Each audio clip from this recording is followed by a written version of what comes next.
Hi friends, AKM சமையல். இன்னைக்கு வந்து நம்ம ஒரு குருமா வைக்கிறோம். அந்த குருமாவுக்கு வந்து கொஞ்சம் எண்ணெய் ஊற்றிருக்கிறோம். ஒரு 2-3 வெங்காயம், 3 வெங்காயத்தை வந்து நான் பொடியாக நறுக்கி வச்சுருக்கேன். இதை பாருங்க, 5 பச்சை மிளகாய். இதுக்கு வந்து நம்ம வந்து இந்த காரத்துக்கு வந்து நம்ம மிளகாத்தூள் போடக்கூடாது, வெறும் இதுதான்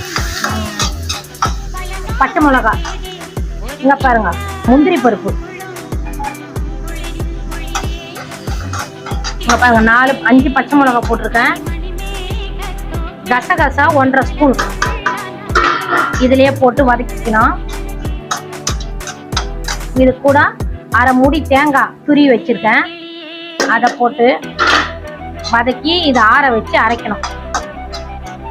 கொஞ்சம் எப்படி எண்ணெய் ஊற்றியாச்சு, கடுகு கொஞ்சம், சோம்பு கொஞ்சம், பட்டை லவங்கம் பிரிஞ்சி இலக்கெல்லாம் கொஞ்சம் போட்டு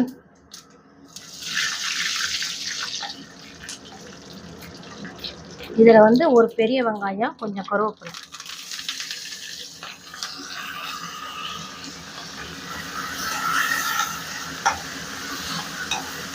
பூண்டு பேஸ்ட்டு ஒரு 2 ஸ்பூன்.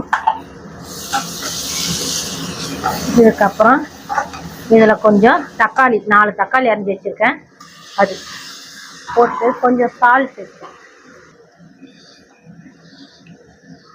கூப்பிட்றோம். நல்லா வதங்கிடுச்சுங்க. இதில் கொஞ்சம் மஞ்சள் பொடி போட்டுக்கணும், ஒரு 1.5 ஸ்பூன் மஞ்சள் பொடி போட்டாச்சு. இங்கே ஃபைன் பேஸ்ட்டாக இதை அரைச்சி வச்சுருக்கேன் பாருங்கள். தேங்காய், வெங்காயம், கசகசா, முந்திரி எல்லாம் வறுத்து வச்சுருக்கேன். இதை வந்து இதில் ஊற்றிட வேண்டியதுதான்.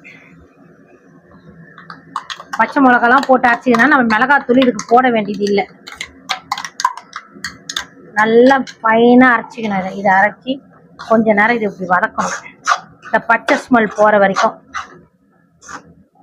நம்மளுக்கு எவ்வளோ தேவையோ அந்த அளவுக்கு தண்ணி ஊற்றிங்க. நிறைய தண்ணி ஊற்றினா நல்லா இருக்காது, கம்மியாக தண்ணி ஊற்றிட்டு இது ஒரு கொதி வந்தோடனே ஆஃப் பண்ணிட வேண்டியது தான். இது இந்த மாதிரி தாங்க இருக்கும். இது நல்லா இருக்கும், டேஸ்ட்டாக இருக்கும். இது வந்து ஒரு கொதி வரட்டும், வந்தோடனே ஆஃப் பண்ணிவிடுவோம். இங்கே பாருங்கள், இதை பாருங்கள் எப்படி கொதிக்குது பாருங்கள். இந்த மாதிரி கொதிக்கும் போது நம்ம கொத்தமல்லி தலையை போட்டு இறக்கிட வேண்டியது தான். இந்த குருமா நல்லா டேஸ்ட்டாக இருக்குங்க. மிளகாத்தூள் போட வேண்டிய வேலை இல்லை இதுக்கு. இது நல்லா டேஸ்ட்டாக இருக்கும்.